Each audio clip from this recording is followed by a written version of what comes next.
श्री शिव महापुराण रुद्र संहिता पार्वती खंड अथ खड्गेशोध्याय। पार्वती की परीक्षा लेने के लिए भगवान शिव का जटाधारी ब्राह्मण का वेश धारण कर पार्वती के समीप जाना। शिव पार्वती संवाद। ब्रह्मवाच गतेषु तेषु मुनिषु स्वं लोकं शंकरः स्वयं परीक्षितुं तपो देव्या ऐच्छत् सूतिकरः प्रभु।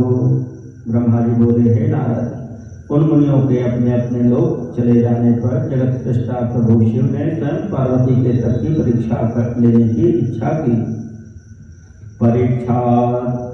परीक्षा छद्मना शंभुर्द्रष्टुं तां तुष्टमानसः जटिलं रूपमास्थाय सायया पार्वती वनम। प्रसन्नचित्त वे शिव जी परीक्षा के बहाने उन्हें देखने के लिए जटाधारी रूप धारण कर पार्वती के वन में गए। अतीव स्थविरोप्य प्रदेशधारी स्वतेजसा प्रज्वलन मनसा हृष्टो दंडे क्षत्रिय बभूवसः। उन्होंने प्रसन्न मन से बूढ़े ब्राह्मण का वेश धारण किया और अपने तेज से दीप्यमान हो दंड तथा छत्र धारण कर लिया था। तत्रापश्यत् स्थितां देवीं सखीभिः परिवारितां वेदिको परिशुद्धांतां शिवामिव विधोः कलां। वहाँ पर उन्होंने सखियों से घिरी हुई उन विशुद्ध पार्वती को वेदी पर बैठी हुई साक्षात चंद्रकला के समान देखा। शंभुर्निरीक्षितां देवीं ब्रह्मचारी स्वरूपवान् उपकंठं ययौ प्रीत्या तदासौ भक्तवत्सलः। तब ब्रह्मचारी का रूप धारण किए हुए वे भक्तवत्सल शिव उन देवी को देखकर प्रेम पूर्वक उनके समीप गए। आगतं तं तदा दृष्ट्वा ब्राह्मणं तेजसाद्भुतम् अपूजयत् शिवा देवी सर्वपूजोपहारकैः।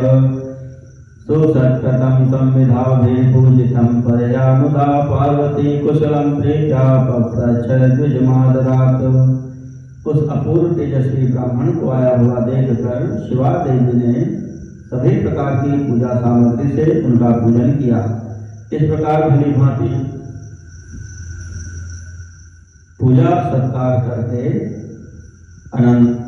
करने के अनंतर पार्वती जी प्रसन्नता के साथ उस ब्राह्मण से आदर पूर्वक कुशल पूछने लगी। पार्वती उवाच ब्रह्मचारी स्वरूपेण कस्तं हि कुत आगतः इदं वनं भासयसे वदवेदविदाम्बर।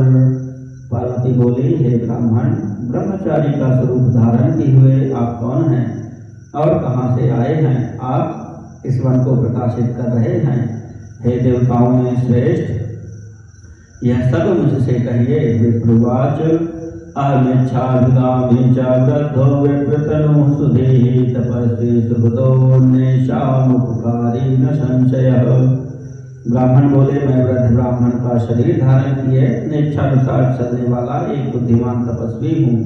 मैं दूसरों को सुख देने वाला तथा उनका उपकार करने वाला हूँ, इसमें संशय नहीं है। का त्वं कस्यासि तनया किमर्थं विजने वने तपश्चरसि दुर्धर्षं मुनिभिः प्रपदैरपि। तुम कौन हो और किसकी कन्या हो? इस निर्जन वन में अकेली रहकर इतनी कठिन तपस्या क्यों कर रही हो, जो मुनियों के लिए भी दुष्कर है? न बाला न च वृद्धासि तरुणी भासि शोभना कथं पतिं विना तीक्ष्णं तपश्चरसि वै वने। किं त्वं तपस्विनी भद्रे कस्यचित् सहचारिणी तपस्वी सना पुष्णाति देवी त्वं च गतोऽन्यतः।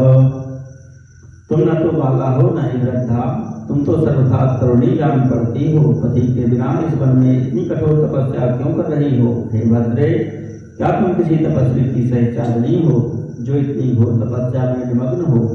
क्या वह तपस्वी तुम्हारा पोषण नहीं करता अथवा तुम्हें छोड़कर अन्यत्र चला गया है? वद कस्य कुले जाता का पिता तव का विधा महासौभाग्य रूपा त्वं वृथा तव तपोरितः। तुम किसके कुल में उत्पन्न हुई हो? तुम्हारे पिता कौन है तथा तुम्हारा नाम क्या है?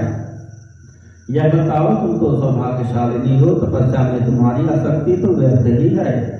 किं त्वं वेद प्रसूरलक्ष्मी किं सुरूपा सरस्वती एतासु मध्ये का वा त्वं नाहं तर्कितुमुत्सहे। क्या तुम वेदों की जन्मदात्री सावित्री हो या महालक्ष्मी हो अथवा सुंदर रूप धारण किए हुए सरस्वती हो, इनमें तुम कौन हो मैं अनुमान नहीं कर पा रहा हूँ। पार्वती उवाच नाहं वेद प्रसूर विप्र न लक्ष्मीश सरस्वती अहम हिमाचल सुतासां प्रथम नाम पार्वती। पार्वती बोली, हे विप्र, न तो मैं सावित्री हूँ, न महालक्ष्मी और न ही सरस्वती ही हूँ। मैं हिमालय की पुत्री हूँ और मेरा वर्तमान नाम पार्वती है।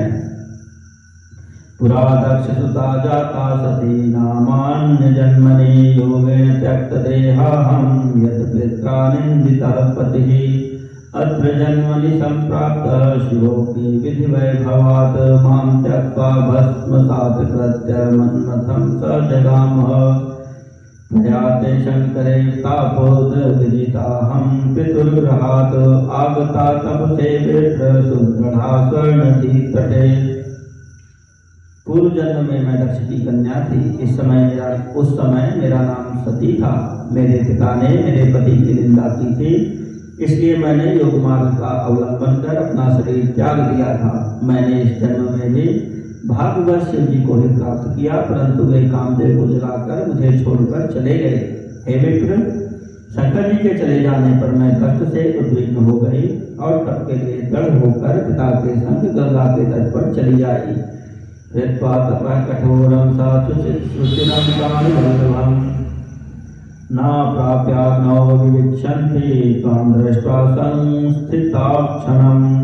बहुत समय तक कठोर तपस्या करने के बाद भी मेरे प्राणवल्लभ सदाशिव मुझे प्राप्त नहीं हुए।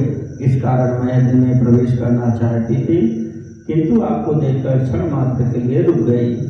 गच्छतं प्रविशाम्यग्नौ शिवेनाङ्गीकृता नहि यत्र यत्र जनुर्लक्ष्ये वरिष्यामि शिवं वरम्। अब आप जाइए, शिव जी ने मुझे अंगीकार नहीं किया, इसलिए मैं अब अग्नि में प्रवेश करूंगी। मैं जहाँ जहाँ जन्म लूंगी वहाँ भी शिव को ही वर रूप में प्राप्त करूंगी। ब्रह्मोवाच इत्युक्त्वा पार्वती वहनौ तत्पुरा प्रविवेशसा निषिध्यमाना पुरतो ब्राह्मणेन पुनः पुनः वहनि प्रवेशं कुर्वत्याः पार्वत्याः तत्प्रभावतः बभूव तत्क्षणं सद्यो वहनिश्चन्दनपङ्कवत्। क्षणं तदन्तरे स्थित्वा युधपतन्तीं दिवं द्विजः पुनः पप्रच्छ सहसा विहसन्सुतनुं शिवः। ब्रह्मा जी बोले, इस प्रकार कहकर पार्वती ब्रह्मचारी द्वारा बारंबार निषेध करने पर भी अग्नि में प्रवेश कर गई। पार्वती के अग्नि में प्रवेश करते ही उनकी तपस्या के प्रभाव से वह अग्नि उसी समय शीघ्र ही चंदन के समान शीतल हो गई। क्षण भर अग्नि में रहने के बाद जो ही वे जीवलोक जाने को उद्यत हुए, तब विप्ररूप शिव हंसते हुए उन सुंदरांगी से सहसा पूछने लगे। द्विजोवाच अहो तपस्ते किं भद्रे न बुद्धं किंचिदेव हि न दग्धो वहि न देहो न च प्राप्तं मनीषितं। द्विज बोले, हे भद्रे, तुम्हारी यह कैसी तपस्या है? मुझे तो तुम्हारी इस तपस्या का कुछ भी फल नहीं जान पड़ता। इस अग्नि ने तुम्हारे शरीर को भी नहीं जलाया और तुम्हारा मनोरथ भी प्राप्त नहीं हुआ। अतः सत्यं निकामं वै वद देवी मनोरथं ममाग्रे विप्रवर्यस्य सर्वानन्दप्रदस्य हि यथा विधि त्वया देवी कीर्त्यतां सर्वथात्मना तस्मान् मैत्री च संजाता कार्यं गोप्यं त्वया नहि। इसलिए हे देवी, सब प्रकार आनंद प्रदान करने वाले मुझ विप्रवर के सामने तुम अपना मनोरथ ठीक से कहो। हे देवी, तुम पूर्ण रूप से इस बात को यथाविधि कह दो। परस्पर बातचीत से हमारी तुम्हारी मित्रता हो गई, अतः तुम्हें इस बात को गोपनीय नहीं रखना चाहिए। किमिच्छसि वरं देवी द्रष्टुमिच्छाम्यतः परं त्वयैव तदसौ देवी फलं सर्वं प्रदृश्यते। हे देवी, इसके पश्चात मैं पूछना चाहता हूँ कि तुम कौन सा वरदान चाहती हो।